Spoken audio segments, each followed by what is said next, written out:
ప్రభుత్వం మరోసారి బీసీలను మోసం చేసేందుకు సిద్ధమైందని ఎంపీ వద్దిరాజు రవిచంద్ర ఆరోపించారు.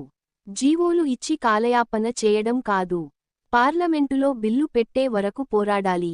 కామారెడ్డి డిక్లరేషన్ పేరిట మాయమాటలతో అధికారంలోకి వచ్చి బీసీలను గాలికి వదిలేసింది. బీసీ బిల్లు అమలు కోసం కేంద్రంతో పోరాటానికి బీఆర్ఎస్ కలిసి వస్తుందని చెప్పారు. కూడా తిప్పికొట్టడానికి సమాయత్తమవుతున్నాం.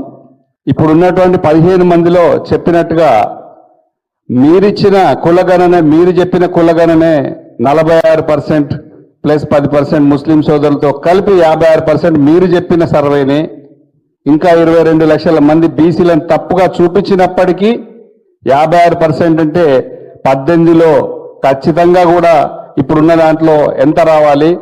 18లో అయితే దాదాపు 11 మంది మంత్రులు ఉండాలి, 11 మంది మంత్రులు ఉండాలి. ఇప్పుడున్న దాంట్లో మీ లెక్క ప్రకారం చూస్తే కూడా 7 దాటాలి. మంత్రి పదవులు, మీ చేతులున్న మంత్రి పదవులు ఇవ్వడం చేత కాదు. కార్పొరేషన్లు కూడా 36 నుంచి 40 దాకా ఇచ్చారు. దాంట్లో ఎంతమందికి ఇచ్చారు బీసీ సోదరులకు? అది చేత కాదు. ఏది చేయకుండా మేము చట్టబద్ధత కల్పిస్తున్నాం, స్థానిక ఎన్నికలకు రిజర్వేషన్లకు పోతున్నాం అంటే మా సోదరులు, బీసీ సోదరులు, మహిళా సోదరులు కూడా ఎవరు నమ్మరు.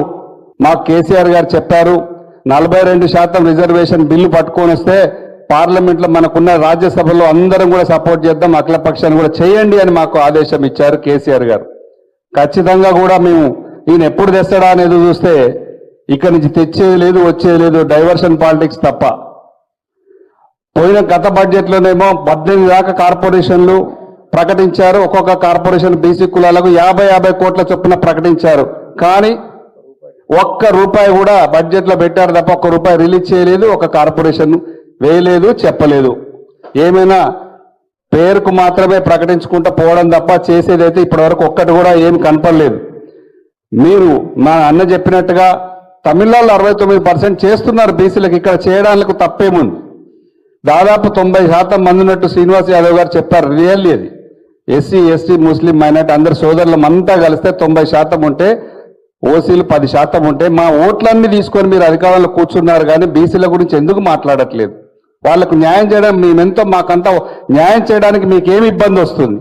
ఒక మిత్రుల్ని అడిగితే బీసీలు మంత్రులు తక్కువగా ఉన్నారు, మీరు ఇవ్వండి అని అడిగితే ఏ వాటానా ఇవ్వాలా, ఏ షేర్లు ఇవ్వాలా? 42-43% ఉన్నోళ్ళం కదా, వాళ్ళ శాతాలు వాళ్ళ ప్రోరేటా ప్రకారం ఇవ్వాలా, మీకున్న దాంట్లో ఇవ్వాలంటే మేమందరం ఓట్లేస్తేనే కదా మీరు అక్కడ కూర్చునేది, మా వాళ్ళందరూ ఓట్లేస్తేనే కదా అక్కడ కూర్చునే, అది కూడా ఎందుకు కౌంట్ చేయరు?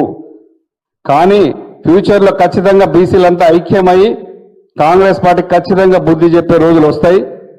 మీరు ఇప్పటికైనా మీరు మీ 100 మంది ఎంపీలు ఉన్నారు కాంగ్రెస్ పార్టీ అధికారంలో అక్కడ పార్లమెంట్లో, మీరు మీ ప్రెషర్ పెంచండి ప్రైమ్ మినిస్టర్ పై. మేము సపోర్ట్ చేస్తాం, బీసీ ఒక బిడ్డగా మా కేసీఆర్ గారు సూచనలు ఇచ్చారు, పోరాడండి, మీరు సపోర్ట్ చేయండి అని.